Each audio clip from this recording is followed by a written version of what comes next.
Assalamualaikum warahmatullahi wabarakatuh. Waalaikumsalam warahmatullahi wabarakatuh. Selamat siang semuanya. Gimana nih kabarnya hari ini semuanya? Alhamdulillah baik. Nah teman-teman, sebelumnya saya ingin mengucapkan terima kasih kepada teman-teman semuanya karena telah hadir ke sini dengan sukarela untuk mengikuti kegiatan yang akan kita laksanakan pada sore hari ini. Oke teman-teman, sebelum kita melanjutkan ke kegiatan yang akan kita laksanakan pada sore hari ini, alangkah baiknya kita berdoa dulu kali ya, agar kegiatan yang akan kita laksanakan pada sore hari ini dapat berjalan dengan lancar dan semoga kegiatan ini dapat bermanfaat bagi kita semua.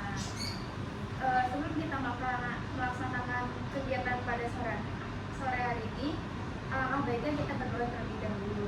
Berdoa menurut kepercayaan masing-masing, berdoa dimulai.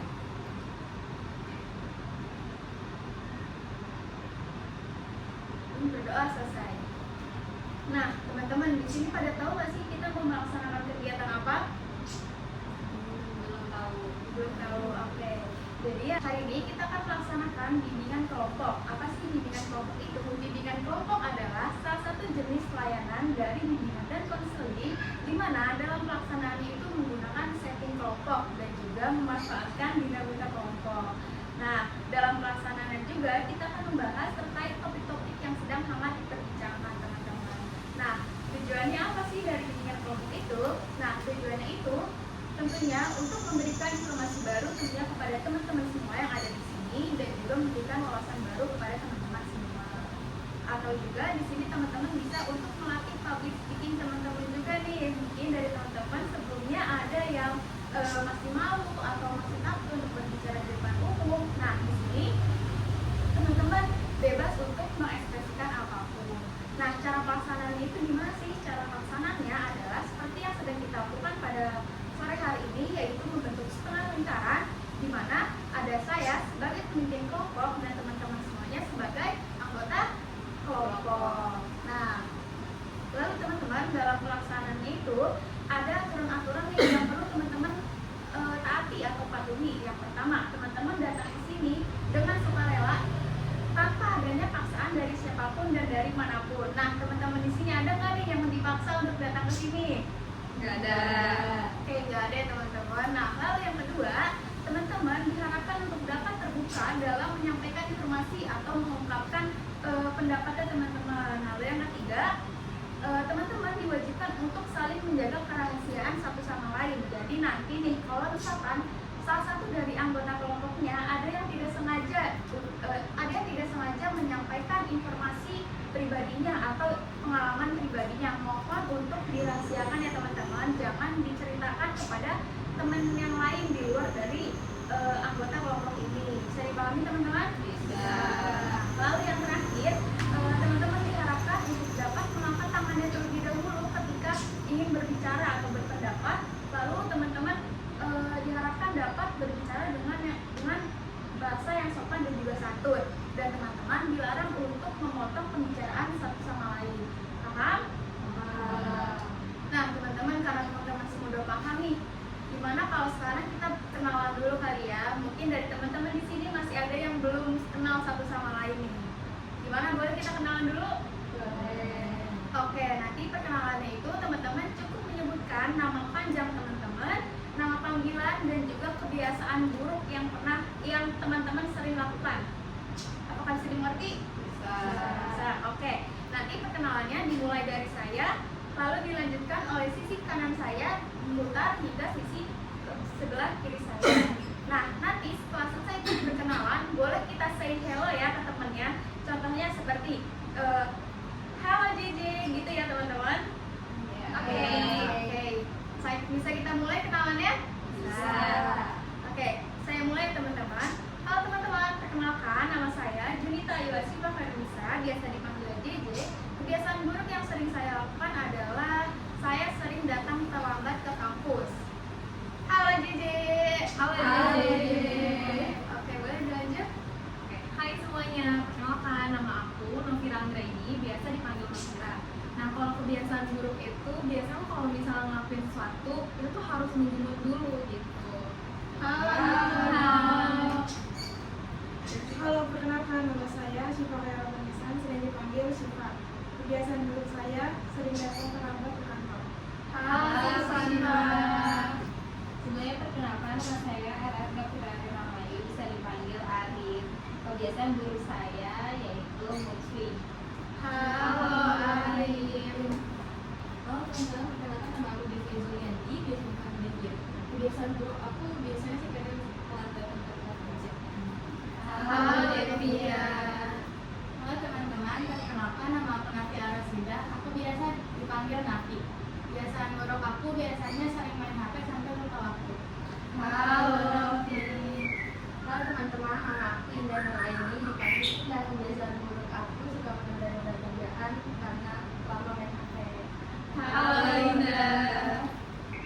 Halo teman-teman, perkenalkan nama saya Kafka Matisa, biasa dipanggil Ata.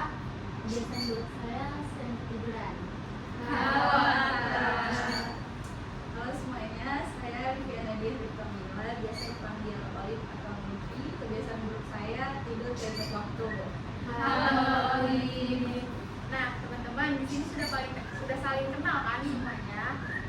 Oke, jadi sekarang izinkan saya untuk menegaskan kembali terkait aturan-aturan yang perlu teman-teman pahami dalam bimbingan kelompok ini. Yang pertama, teman-teman datang ke sini dengan sukarela tanpa adanya paksaan dari siapapun dan dari manapun. Lalu yang kedua, teman-teman diharapkan dapat terbuka dalam menyampaikan informasi atau menyuarakan pendapat teman-teman. Lalu yang ketiga, teman-teman diharapkan dapat menjaga kerahasiaannya satu sama lain. Dan yang terakhir, teman-teman diharapkan untuk dapat mengangkat tangannya terlebih dahulu ketika ingin berbicara atau berpendapat, lalu menggunakan bahasa yang sopan dan santun, dan juga teman-teman dilarang untuk memotong pembicaraan teman yang lainnya. Apakah sudah dipahami teman-teman? Sudah. Baik teman-teman, apakah teman-teman sudah siap untuk mengikuti kegiatan bimbingan kelompok? Siap. Nah, seperti yang sudah saya jelaskan tadi ya teman-teman, bahwa dalam pelaksanaannya kita akan membahas terkait topik-topik yang sedang hangat diperbincangkan nih. Contohnya seperti bullying, terus juga bahaya merokok, manajemen konflik, manajemen emosi, dan masih banyak lagi. Tapi teman-teman, hari ini kita akan membahas terkait topik yang berbeda nih dari topik yang sudah saya contohkan tadi. Kita hari ini akan membahas topik kebiasaan prokrastinasi dalam kehidupan sehari-hari. Kenapa sih saya mengambil topik ini? Karena kebiasaan menunda tugas atau prokrastinasi itu pasti pernah dialami oleh sebagian orang ya teman-teman. Kadang tuh kita mikir kita tuh sebenarnya tahu nih kalau tugas ini harus diselesaikan hari ini, tapi kita malah memilih untuk melakukan kegiatan yang lain dulu. Nah, jadi topik ini tuh sangat penting dibahas karena supaya kita tahu nih, supaya kita lebih paham dan juga kita dapat mengurangi kebiasaan menunda tugas itu. Ya teman-teman. Nah, sebelum kita lanjut nih ke pembahasannya, saya ingin mengajak teman-teman semuanya untuk berbagi pengalaman-pengalaman yang teman-teman miliki nih. Nah, saya mau tanya dulu, kira-kira seminggu terakhiran ini teman-teman pernah nggak sih melakukan kebiasaan menunda pekerjaan, mungkin pekerjaan atau mungkin tugas kuliah, tugas kantor, atau mungkin tanggung jawab yang lainnya. Nah, kalau ada nih kira-kira pekerjaan apa yang teman-teman tunda? Ada yang mau berpendapat? Oke, boleh, silakan Indah. Saya Indah. Aku ada pengalaman ditunda tugas bimbel aku itu disuruh membuat website dan presentasi, tapi itu aku mager-mageran, males-malesan karena kayak ngerasa belum ada inspirasi, tapi bukan mencari inspirasi tapi malah terlatih. Iya, jadi Indah pernah memiliki pengalaman menunda tugas bimbelnya ya, dan memilih untuk lebih scroll TikTok. Iya. Oke, terima kasih Indah telah berbagi pengalamannya. Apakah ada yang lain ingin berbagi pengalamannya? Tidak ada? Cukup? Cukup. Oke, terima kasih Indah sudah mau berbagi pengalamannya nih. Nah, dari cerita Indah tadi itu kita tuh bisa melihat bahwa perilaku prokrastinasi ini masih sering terjadi di kehidupan kita masing-masing. Oke, kira-kira nih sekarang menurut teman-teman, kira-kira apa sih yang membuat pekerjaan teman-teman tuh tertunda? Apakah karena rasa capek teman-teman, atau mungkin teman-teman kurang motivasi, atau mungkin teman-teman memiliki alasan lain yang membuat teman-teman menunda tugas? Apa ada yang ingin berpendapat? Apa deh? Ini boleh? Nono? Jadi kan akhir-akhir ini aku lagi ada tugas banyak banget nih, tugas kuliah. Cuma aku tunda itu tuh karena tugasnya susah kan. Jadi kayak ya udah deh nanti lagi gitu. Jadi makanya belum sempat ngerjain gitu sih kalau aku. Jadi Nono menunda tugas karena tugasnya terlalu banyak. Iya, susah juga gitu. Belum apa ya? Sama kayak Indah tadi belum nemu apa inspirasi sih makanya. Oke, terima kasih Nono karena sudah memberikan pengalamannya. Lalu teman-teman, saat teman-teman menunda pekerjaan nih, kira-kira yang teman-teman lakukan itu saat menunda pekerjaan itu apa? Lebih memilih mungkin tadi seperti Indah ya sudah Indah bilang, yaitu lebih memilih scroll TikTok. Nah, kira-kira dari teman-teman yang lainnya ada nggak nih alasan yang lain? Boleh ada yang ingin berpendapat? Oke, boleh ada. Misalnya tuh pergi main sama teman untuk kayak refreshing lah ya, untuk kayak di luar biar tadi kan musim tugas-tugas kayak kuliah numpuk, terus jadinya kayak ketemu teman kan jadi lupa ya, jadi fresh lagi. Oke, berarti akan menunda tugasnya lebih memilih nongkrong bersama teman-teman ya. Oke, baik. Oke, terima kasih ya teman-teman yang sudah mau menceritakan pengalamannya teman-teman ini. Nah, dari sini kita bisa melihat bahwa bahwa kebiasaan menunda tugas ini masih sering sekali kita lakukan di kehidupan sehari-hari, baik dari tugas kuliah tadi, tugas kuliah seperti Nono, lalu juga bimbel tadi, dan juga Atta tugas kuliah juga ya. Nah teman-teman, sebelum kita lanjut nih ke pembahasan yang lebih lanjut, saya mau tanya dulu nih ke teman-teman, ada nggak sih yang tahu arti dari prokrastinasi? Ada yang tahu? Oke, boleh Oli? Itu adalah sebuah tindakan yang menunda tugas. Oke, betul sekali ya nih. Oke, terima kasih Oli karena sudah menjawab. Jadi benar sekali yang dikatakan oleh Oli bahwa prokrastinasi itu adalah kebiasaan menunda pekerjaan atau tugas, di mana sebenarnya kita tahu kalau misalkan tugas itu atau pekerjaan itu harus segera diselesaikan, tetapi kita malah memilih untuk mengerjakannya di kemudian hari. Nah, kita juga tahu kalau misalkan kebiasaan itu berdampak buruk pada kita, tapi masih sering kita lakukan. Nah, teman-teman, kalau menurut teman-teman nih, kira-kira apa aja sih tanda-tanda dari seseorang yang sedang mengalami prokrastinasi atau ciri-ciri dari orang yang sedang mengalami prokrastinasi? Ingin menjawab? Oke, boleh. Arif? Menurut saya ciri-cirinya itu dia banyak pekerjaannya, kayak misalnya dia kuliah sendiri kerja, dia ada kegiatan lain gitu, jadinya kayak banyak, jadi tugasnya itu ditunda-tunda. Berarti menurut Kak Arif, ciri-ciri dari orang yang sedang mengalami prokrastinasi itu adalah orang yang memiliki beberapa pekerjaan dan juga kegiatan, jadi tugasnya tertunda gitu. Nah, apakah ada lagi yang ingin menjawab atau berpendapat? Tidak ada ya teman-teman. Nah, terima kasih Kak Arif karena sudah menjawab. Nah, benar sekali teman-teman yang dikatakan oleh Kak Arif. Ciri-ciri orang yang sedang mengalami prokrastinasi itu adalah orang yang sering menunda pekerjaannya, lalu orang yang lebih memilih melakukan aktivitas yang lebih menyenangkan dibandingkan mengerjakan tugasnya. Nah, lalu ciri-ciri yang ketiga adalah orang ini selalu merasa cemas atau terbebani karena tugas-tugasnya belum terselesaikan gitu. Nah, seperti itu teman-teman ciri-ciri dari orang yang mengalami prokrastinasi. Nah, kita lanjut ya teman-teman. Nah, menurut teman-teman nih, kira-kira apa sih penyebab orang itu melakukan menunda-nunda pekerjaan atau melakukan prokrastinasi? Apakah ada yang ingin berpendapat? Boleh? Menurut aku itu karena seseorang itu merasakan yang namanya demotivasi. Itu dimana kita tuh nggak merasakan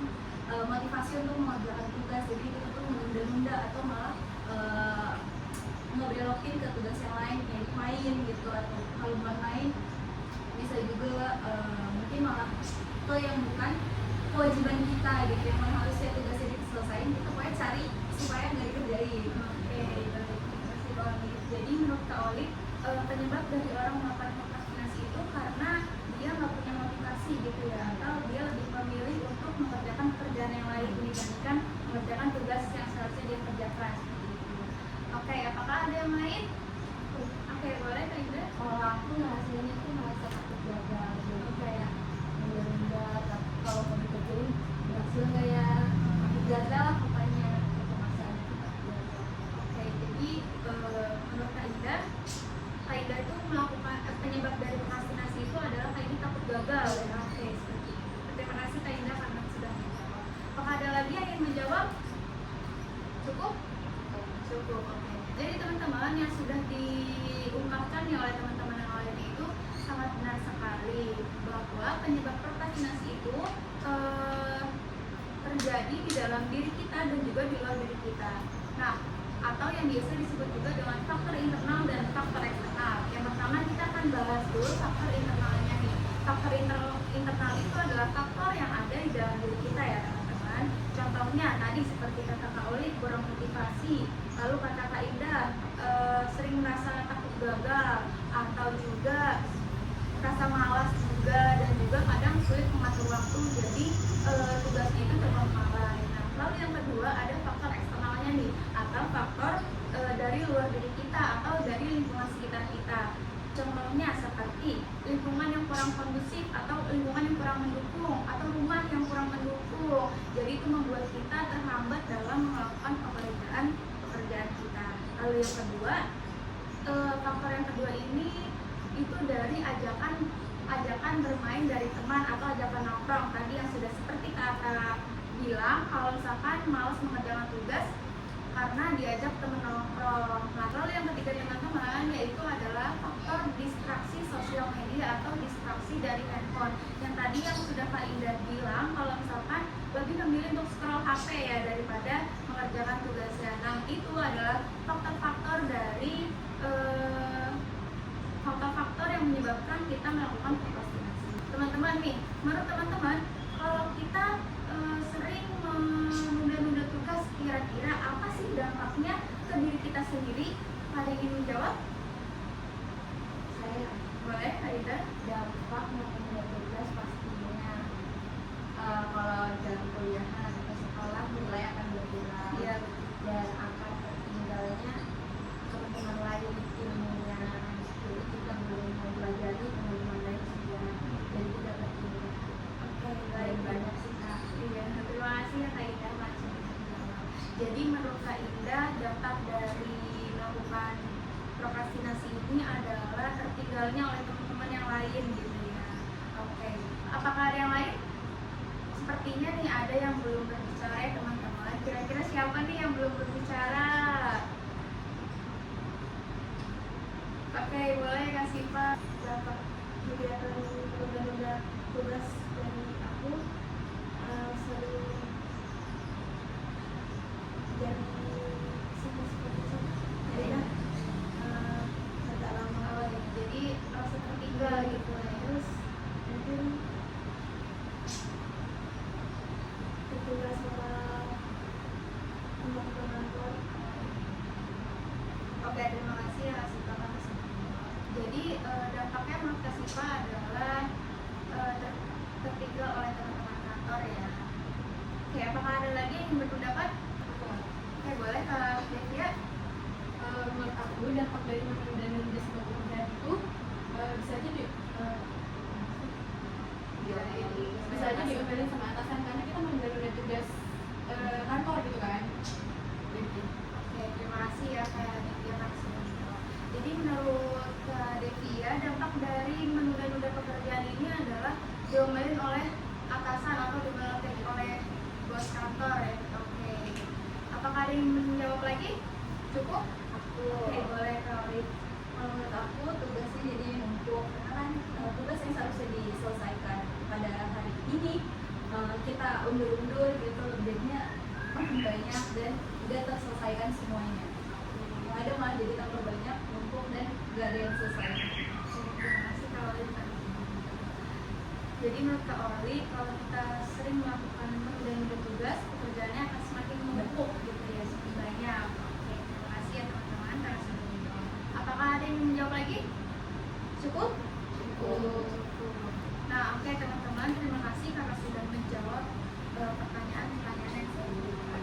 Nah, betul sekali yang sudah teman-teman bicarakan tadi bahwa dampak dari melakukan penundaan tugas itu dampaknya akan menjadi tugasnya semakin menumpuk tadi yang seperti dibicarakan oleh Kak Oli, dan juga mungkin kita akan tertinggal oleh teman-teman yang lain yang seperti yang sudah dikatakan oleh Kak Ida dan juga Kak Sipa, dan mungkin kita akan dapat omelan-omelan dari atasan karena kita sering melakukan menunda-nunda pekerjaan. Nah, tadi teman-teman, karena pekerjaannya terlalu menumpuk, jadi kita mengerjakannya pasti kan sudah mepet deadline ya, dan akan menjadi terburu-buru juga nih, terburu-buru juga mengerjakannya. Jadi nanti hasil akhirnya akan menjadi tidak maksimal teman-teman, seperti itu. Nah teman-teman, setelah kita tahu nih penyebab dan juga dampak dari menunda-nunda pekerjaan, kira-kira teman-teman tahu nggak sih apa yang harus kita lakukan supaya menunda-nunda pekerjaan tersebut bisa berkurang? Apakah ada yang berpendapat? Oke, boleh Kak. Menurut aku itu harus punya niat, terus kayak punya semangat dari orang terdekat gitu, biar kayak gak malas-malasan gitu. Oke, terima kasih Kak Arin. Jadi menurut Kak Arin, cara yang bisa dilakukan adalah kita harus mempunyai motivasi dulu dan juga memiliki support system seperti itu ya. Oke, terima kasih. Apakah ada lagi yang berpendapat? Oke, boleh Kak Arin. Kalau menurut aku kita harus punya rasa sense of urgency, yang mana kita takut kalau misalnya tugas itu semakin kita tunda semakin banyak, terus malah akhirnya nggak selesai tugas itu, kurang juga nilainya kalau misalnya kita ngumpulin kayak telat mungkin kan. Oke, terima kasih Kak Arin karena sudah dijawab. Jadi menurut Kak Arin yang harus dilakukan adalah memiliki rasa takut. Oke. Nah, apakah ada lagi yang ingin berpendapat? Aku Boleh. mungkin kita tuh harus nyusun strategi dulu kali ya, kayak itu kita biar tahu prioritas yang penting itu yang mana gitu, jadi biar bisa kerjain. Oke, terima kasih Kak Nonok karena sudah menjawab. Jadi maksud Kak Nonok adalah kita harus memiliki skala prioritas ya. Jadi tugas mana nih yang harus dikerjakan terlebih dahulu. Oke, terima kasih ya Kak Nonok. Apakah ada lagi yang menjawab? Aku deh. Oke, boleh Kak Ida. Kalau aku mungkin dari membangun mood, menaikkan mood diri sendiri, aku jadi kayak merasa aku mau beli kopi dulu, aku mau jajan dulu, jadi ada pendampingnya yang kayak bisa ngebangkitin, ngebangunin mood sama mungkin otak jadi fresh, jadi jajan. Iya, terima kasih Kak Ida karena sudah menjawab. Berarti maksud Kak Ida itu harus memberikan self reward dulu ya kepada diri sendiri. Oke, terima kasih Kak Ida. Apakah ada lagi yang menjawab? Cukup? Oke, nah yang sudah teman-teman bicarakan itu sangat benar sekali. Teman-teman bisa melakukan tadi seperti yang dibicarakan oleh Kak Arin, yaitu harus memiliki motivasi yang tinggi agar kita lebih semangat lagi untuk mengerjakan pekerjaan atau mengerjakan tugas-tugas kita. Atau tadi yang dibilang oleh Kak Nono, kita bisa membuat skala prioritas dulu nih, jadi tugas mana yang penting yang harus diselesaikan hari ini kita selesaikan hari ini.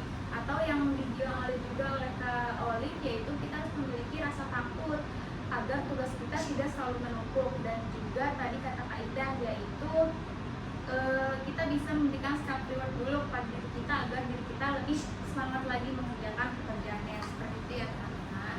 Nah teman-teman, kelihatannya udah pada bosan nih ya semuanya. Gimana kalau sekarang kita ice breaking dulu nih? Gimana, setuju nggak? Setuju.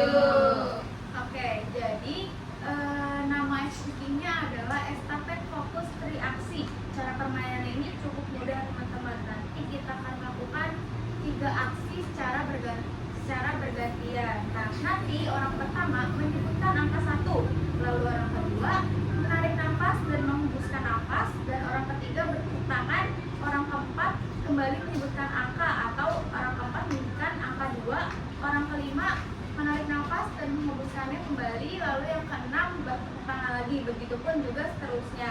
Apakah bisa dipahami teman-teman? Bisa. Oke teman-teman, gimana bisa kita mulai nih speakingnya? Bisa.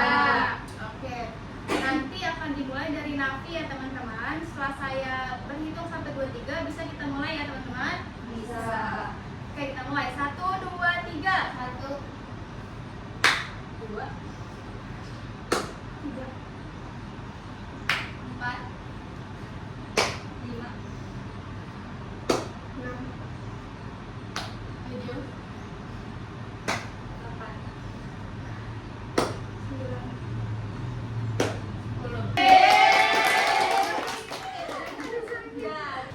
Oke teman-teman, jadi ice breaking kita udah berakhir ya teman-teman. Nah teman-teman, sebelum kegiatan ini berakhir nih, saya mau tahu dulu nih satu komitmen dari masing-masing teman-teman di sini. Apa yang akan teman-teman lakukan untuk mengurangi kebiasaan menunda-nunda pekerjaan? Bisa dipahami teman-teman? Bisa. Jadi saya minta masing-masing satu dari teman-teman mengungkapkan komitmen teman-teman masing-masing. Bisa dipahami? Bisa. Oke teman-teman, bisa kita mulai ya membuat komitmennya. Bisa dimulai dari sisi kanan saya dulu nih, dari kanan mungkin apa komitmen yang kanan mau ditanamin di dari kanan. Jadi kalau misalnya nanti ada tugas atau kayak kerjaan gitu langsung dikerjain, jangan sampai kayak nunggu deadline atau kayak nunggu mood dulu baru mau ngerjain. Jadi kayak kalau misalnya emang ada pekerjaan yang langsung dikerjain. Terus mungkin bakal bikin to-do list lagi. Jadi kita tuh biar tahu prioritas yang penting buat kerjain itu yang mana. Terima kasih karena sudah mengungkapkan komitmennya. Lalu dilanjut. kalau dari saya harus lebih disiplin, mengatur waktu, dan harus ada inisiatif dari diri saya sendiri. Oke baik, terima kasih Kak Sita karena sudah mengungkapkan komitmennya. Oke, boleh dilanjut oleh Kak Alif. Saya sependapat sama Mama sih, soalnya karena kalau misal punya rencana kayak misalnya tugas hari ini dibikin rencana itu, terus kalau misal deadline-nya sebelum misalnya H-3, nah itu udah selesai, itu lebih pekerjaannya lebih gampang, jadi lebih gak terlalu terburu-buru atau panik. Oke, terima kasih Kak Alif karena sudah mengungkapkan komitmennya. Lalu boleh dilanjut. Kak Tia. Kalau dari aku sih mungkin lebih ke Kalau dari aku sih mungkin begini ya, pura-pura enak aja, sama mungkin ngatur waktu buat kerjain kerjaannya. Terus kalau bisa kita juga sama kayak kata-katanya sebelumnya. Oke, terima kasih Kak Tia karena sudah mengungkapkan komitmennya. Lanjut, Kak Nafi. Kalau aku bakal membatasin waktu main HP aku sama waktu main. Karena kalau misalkan udah buka HP atau main, pasti bakalan lupa sama tugas. Oke, terima kasih Kak Nafi karena sudah mengungkapkan komitmennya. Lanjut, Kak Indah. kalau aku sih mungkin mulai dari hal kecil dulu, berubahnya jadi dari kecil-kecil kayak yang langsung. Contohnya seperti Contohnya seperti biasanya main HP 5 jam dikurangi jadi 2 jam. Kayak dari kecil-kecil dulu kita panas. terima kasih Kak Indah karena sudah mengungkapkan komitmennya. Boleh dilanjut. Kalau aku bisa bagi waktu untuk main sama tugas. Jadi itu kayak ada waktu di mana untuk main dan kapan ngerjain tugas. Kayak mungkin main tuh biasanya di weekend, dan yang kayak harusnya tuh tugas deadline-nya hari ini itu kayak malah dipakai untuk main. Terima kasih Kak Anna sudah mengungkapkan komitmennya. Mungkin Kak Alif apa komitmennya? Kalau aku mungkin lebih aware sama apa yang udah jadi kewajiban kita. Jadi kalau misalnya yang penting dulu dikerjain, baru nanti kalau misalnya mau main HP atau mau nongkrong atau main setelah dikerjain. Oke, terima kasih Kak Alif karena sudah mengungkapkan komitmennya. Nah teman-teman, dari komitmen-komitmen teman-teman ini sangat bagus sekali ya. Ada yang ingin membuat to-do list atau dari diri sendiri nih, jadi lebih disiplin lagi. Atau mungkin tadi teman-teman masih banyak sekali ya komitmen-komitmennya. Nah teman-teman, dari komitmen-komitmen tadi itu, dari komitmen-komitmen yang sudah teman-teman ungkapkan tadi, itu pertanda bahwa kegiatan ini akan berakhir nih teman-teman. Tapi sebelum kegiatan ini berakhir, saya mau tahu dulu nih kesan dan pesan teman-teman selama mengikuti kegiatan bimbingan kelompok ini. Saya minta 1 orang kali ya, atau 1-2 orang lah untuk mengungkapkan kesan dan pesannya. Kira-kira siapa yang mau mengungkapkan kesan dan pesannya? Mungkin dari aku, Oke, boleh Kak Ida. kesannya aku mengikuti acara ini bisa nambah wawasan baru sih dari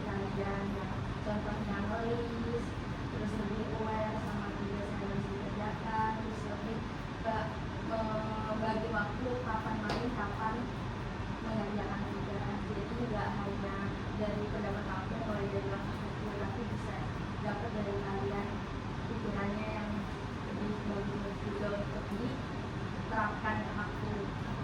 Terima kasih Kak Ida atas kesan yang sudah disampaikan. Mungkin dari teman-teman yang lain ada lagi yang ingin mengungkapkan? Apakah cukup? Oke teman-teman, untuk kegiatan lanjutannya terkait dengan topik ini, saya kira sudah cukup ya, karena masing-masing dari teman-teman sudah memiliki komitmennya masing-masing. Nah teman-teman, saya ingin mengucapkan terima kasih banyak kepada teman-teman semuanya karena telah aktif dan seru selama mengikuti kegiatan bimbingan kelompok ini. Nah teman-teman, karena tadi kita buka kegiatan ini dengan berdoa, alangkah baiknya kita tutup juga dengan berdoa ya teman-teman. Nah teman-teman, sebelum kita menutup kegiatan pada sore hari ini, alangkah baiknya kita berdoa menurut agama dan kepercayaan kita masing-masing. Berdoa dimulai.